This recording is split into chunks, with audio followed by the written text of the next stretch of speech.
வணக்கம் நேயர்களே.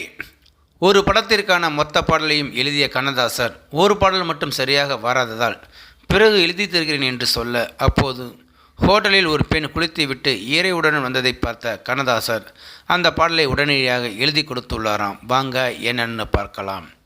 தமிழ் சினிமாவில் கிளாசிக் ஹிட் பாடலை எடுத்துக்கொண்டால் அதிகமாக கண்ணதாசர் எம்எஸ்வி கூட்டணியில் வெளியான பாடல்களை தான் சொல்ல வேண்டும். அந்த அளவிற்கு இசையும் பாடலும் இணைந்த இந்த கூட்டணியில் வெளியான பல பாடல்கள் ரசிகர்கள் மத்தியில் பெரிய வரவேற்பு பெற்றிருந்ததாகும். இருவரும் இணைந்து மனிதனின் அத்தனை உணர்ச்சிகளுக்கும் கண்ணதாசர் தனது வரிகள் மூலம் உயிர் கொடுத்துள்ளார்.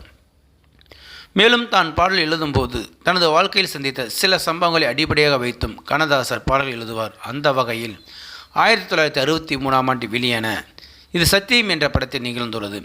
கே. சங்கர் இயக்கத்தில் ஜி.என். வேலுமணி தயாரித்த இந்த படத்தில் அசோகன் நாயகனாக நடித்திருப்பார்.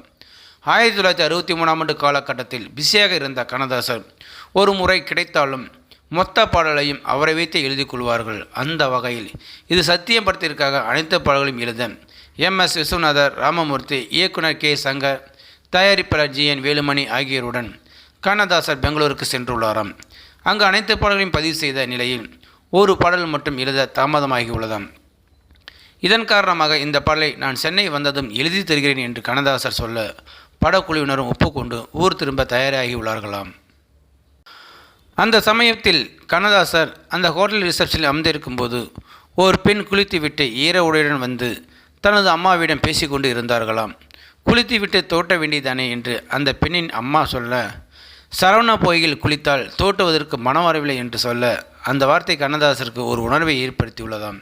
அதை வைத்து கண்ணதாசர் எழுதிய பாடல்தான் சரவண பொய்கையில் நீராடி உன்னை தந்தருள் என்றேன் முருகனிடம் இருகரம் நீட்டி வரம் கேட்டேன் அந்த மன்னவன் என்னருள் மலர் தந்தான் சரவண பொய்கையில் நீராடி உன்னை தந்தருள் என்றே முருகனிடம் என்ற பாடலாகும்.